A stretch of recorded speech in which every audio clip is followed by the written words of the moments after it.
Kejadian pasal 11 ayat 1 sampai dengan ayat 32. Demikian firman Tuhan. Menara Babel.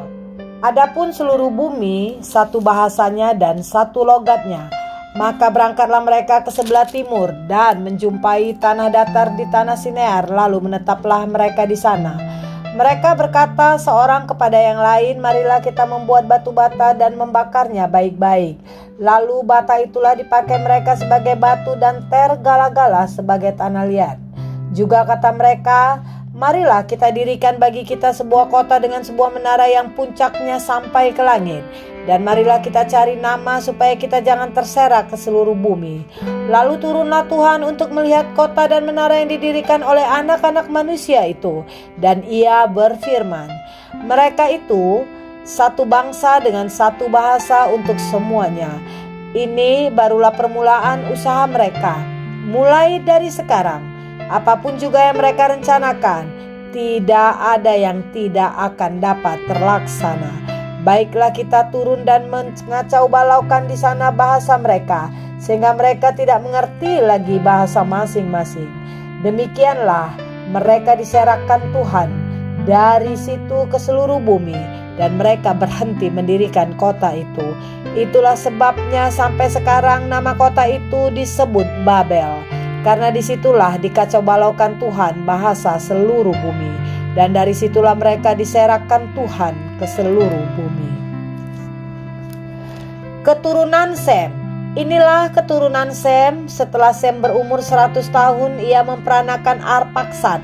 2 tahun setelah air bah itu, Sem masih hidup 500 tahun setelah ia memperanakan Arpaksad.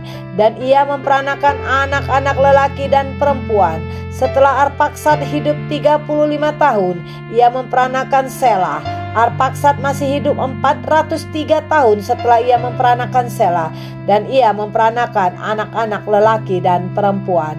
Setelah Selah hidup 30 tahun, ia memperanakan Eber. Selah masih hidup 403 tahun setelah ia memperanakan Eber, dan ia memperanakan anak-anak lelaki dan perempuan. Setelah Eber hidup 34 tahun, ia memperanakan Pelek. Eber masih hidup 430 tahun setelah ia memperanakan Pelek, dan ia memperanakan anak-anak lelaki dan perempuan.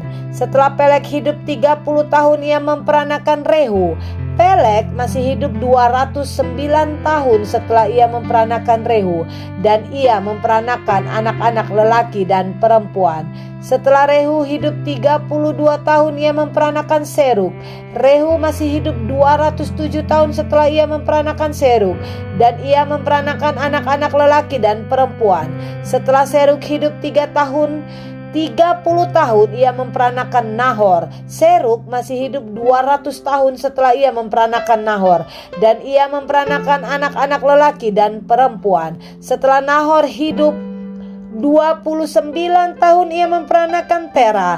Nahor masih hidup 119 tahun setelah ia memperanakan Tera, dan ia memperanakan anak-anak lelaki dan perempuan. Setelah Tera hidup 70 tahun, ia memperanakan Abram, Nahor, dan Haran. Daftar keturunan Terah. Inilah keturunan Terah. Terah memperanakan Abram, Nahor, dan Haran. Dan Haran memperanakan Lot. Ketika Terah ayahnya masih hidup, matilah Haran di negeri kelahirannya di Ur Kasdim. Abram dan Nahor kedua-duanya kawin.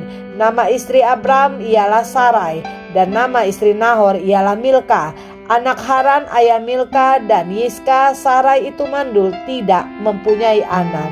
Lalu Terah membawa Abram anaknya serta cucunya Lot, yaitu anak Haran, dan Sarai menantunya, istri Abram anaknya. Ia berangkat bersama-sama dengan mereka dari Ur Kasdim untuk pergi ke tanah Kanaan.